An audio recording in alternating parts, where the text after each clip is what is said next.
Bismillahirrahmanirrahim. Assalamualaikum anak-anak. Waalaikumsalam Ibu. Ya, sudah hadir semua anak-anak. Ada satu ndak hadir Bu. Oh, kalau begitu Tika. Sika, ya kalau begitu saya absen dulu ya anak-anak ya.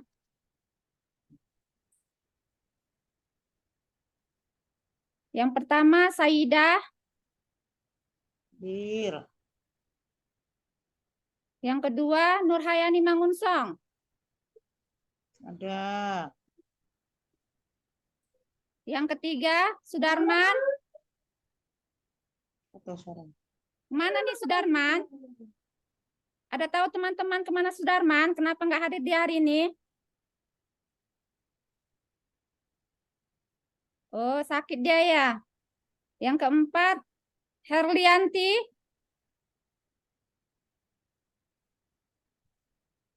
Yang selanjutnya Baharudin Sirait.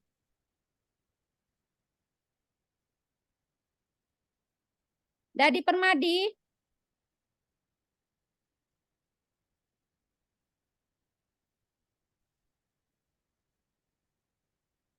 Yang selanjutnya Rismawati.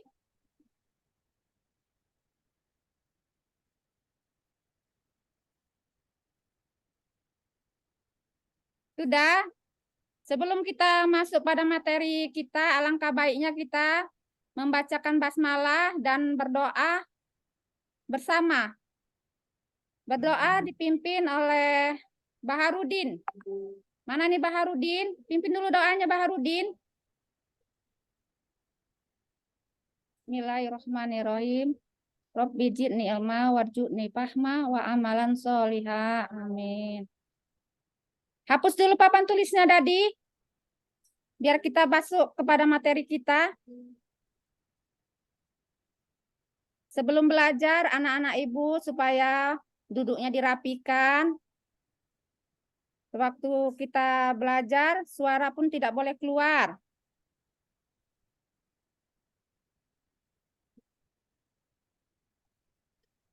Mari kita lipat dulu tangannya, kita sama-sama. Angkat tangannya. 1, 2, 3, 4, dan 5.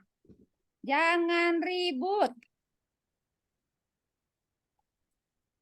Sekarang masuklah kita ke materi kita, yaitu bersuci.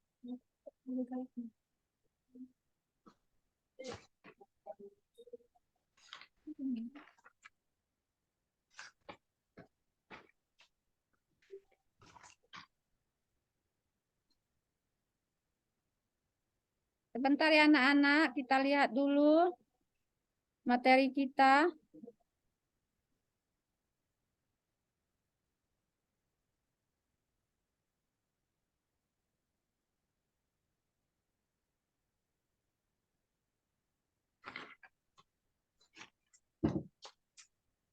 Ya. Bisa lihat anak-anak materinya? Sa. Ya.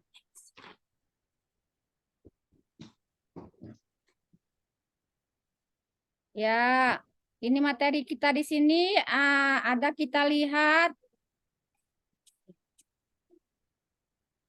judulnya bersuci kan anak-anak? Apa judulnya? Bersuci.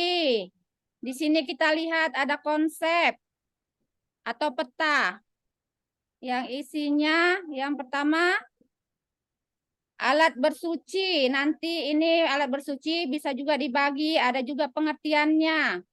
Pengertian bersuci.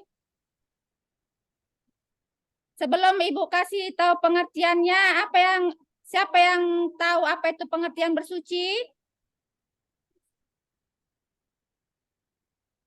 Kalau begitu nanti kita bahas ya, Ibu ini hanya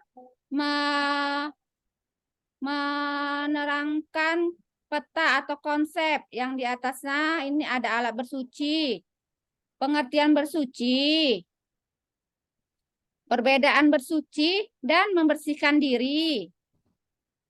Ada lagi di bawahnya dibagi dasar hukum bersuci. Ada juga air sebagai alat bersuci dan air ditinjau dari pembagiannya. Sebelum kita lanjutkan, kalau ada anak-anak yang mengerti atau yang tahu apa artinya dari bersuci itu, boleh dikasih tahu ke ibu. Selanjutnya, di sini kita lihat ada gambar. Gambar apa aja itu anak-anak? Di situ ada orang. Ngapain orangnya itu, Ibu? Nah, itu orangnya melihat di situ ada air mata air yang bisa dijadikan alat bersuci. Ada juga sungai. Selanjutnya sumur. Selanjutnya air laut. Selain air, ada juga alat bersuci yang lain. Seperti apa itu? Coba siapa yang tahu anak-anak? Baik. Selain air, ada juga alat yang suci dan mensucikan, yaitu yang pertama ini. Bisa lihat anak-anak gambarnya? Ini ada batu. Ada tanah. Ada ini air embun. Ada juga air es.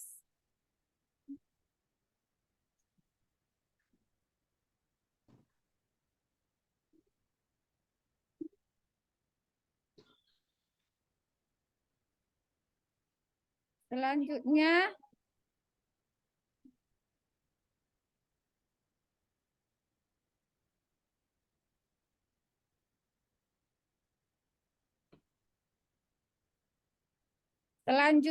yaitu ya, Ibu lanjutkan, apa itu pengertian dari bersuci? Bersuci, siapa yang tahu apa arti bersuci? Bersuci adalah, dengar ya anak-anak, kalau yang ada pensilnya dicatat, pensil dan buku tulis. Nanti Ibu tanya lagi. Dan Ibu kasih nilainya. Pengertian bersuci adalah, bersuci dalam bahasa Arabnya disebut dengan toharo. Apa itu toharo? Toharo dari segi bahasa berarti membersihkan diri, membersihkan pakaian, tempat, dan benda-benda lain dari najis dan hadas dengan tata cara yang ditentukan oleh syariat Islam. Nah, itulah dia pengertian dari bersuci. Bersuci itu pun menempati kedudukan yang penting dalam ibadah. Selanjutnya, bersuci. Bersuci itu dibagi atas dua.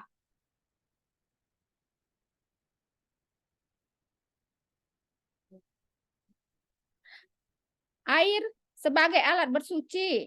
Alat yang paling utama untuk bersuci adalah apa itu anak-anak? Seperti kamu kalau mengambil air sholat. Nah, itu kita harus bersuci dengan apa? Dengan air.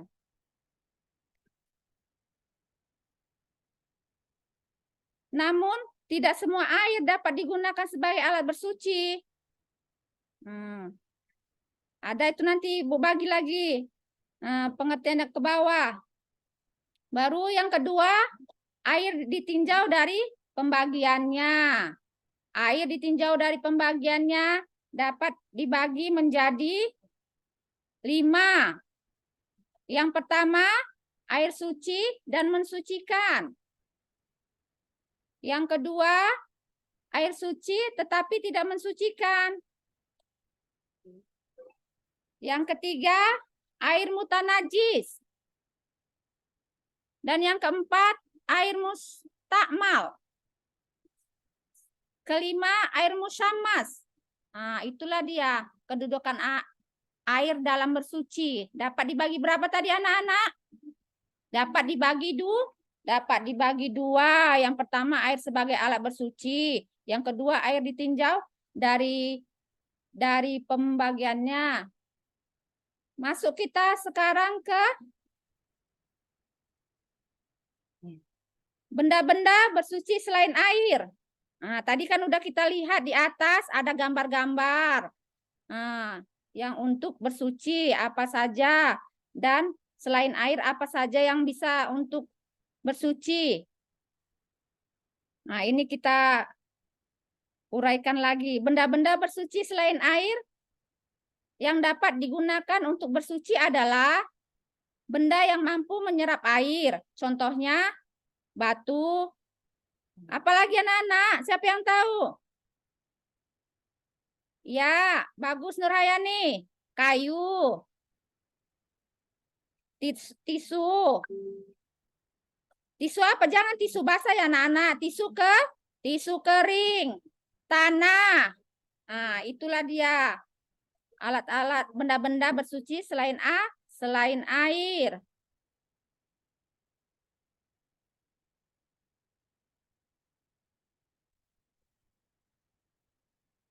Nah, ada lagi bersuci dengan batu agar hasilnya bersih dan sekaligus mensucikan, maka harus dipenuhi syarat-syaratnya. Nah, batu pun nggak sembarangan batu yang bisa untuk mensucikan. Ada syarat-syarat batu yang bisa untuk mensucikan.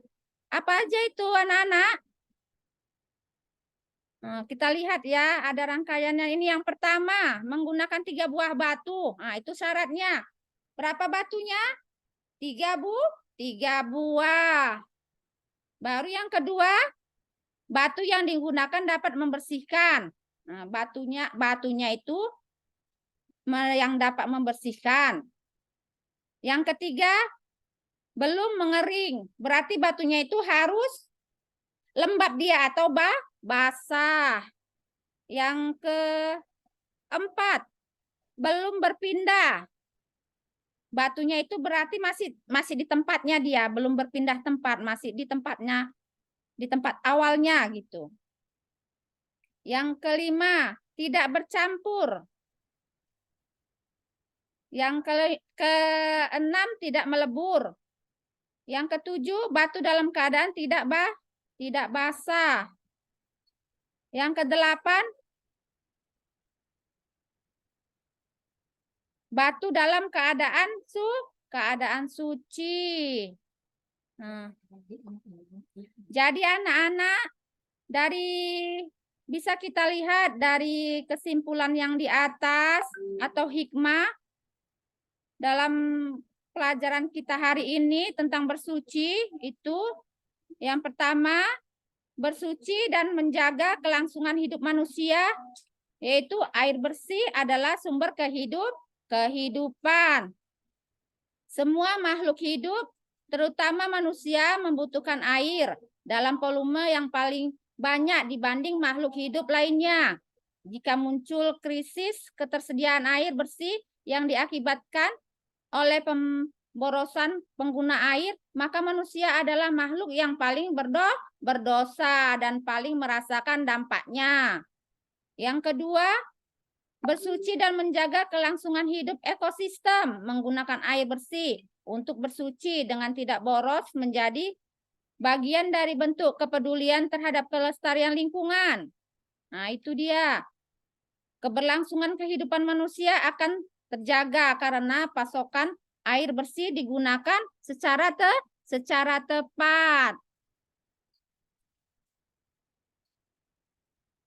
Dan yang selanjutnya ini hikmah menggunakan alat bersuci sangat pentingnya. Yang pertama itu tasamuh dan tathawur wal ibtikor. Apa yang kita pahami dengan istilah tasamu dan tathawur wal ibtikor? Bagaimana hubungannya? Bagaimana hubungan keduanya? Nah, di sini akan Ibu jelaskan.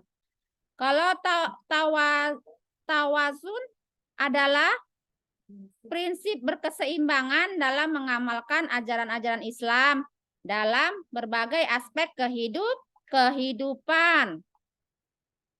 Keseimbangan ini membimbing kita dalam beragam untuk selalu mempertimbangkan dua aspek. Apa aja aspeknya itu? Siapa yang tahu anak-anak? Aspeknya yaitu, dengarkan dulu Ibu. Yang pertama akhirat dan yang kedua dunia. Nah, itu dia aspeknya.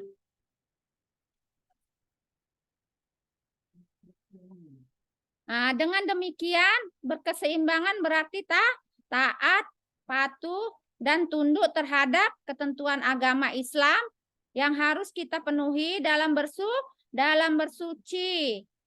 Tetapi juga peduli dengan menjaga agar pelaksanaan ketentuan tersebut tidak berakibat pada pemborosan atau pembuangan air bersih secara cuma-cuma.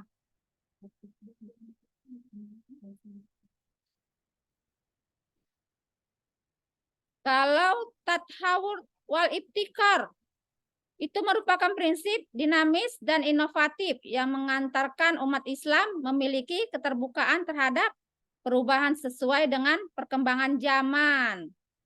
Nah, demikianlah isi dari pelajaran kita hari ini.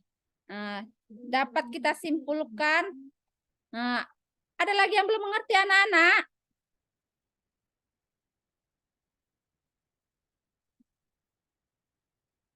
Nah, berarti udah ngerti semua anak-anak mengenai bersuci ini.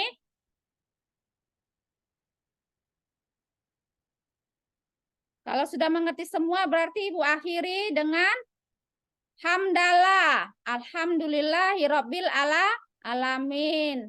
Assalamualaikum warahmatullahi wabarakatuh.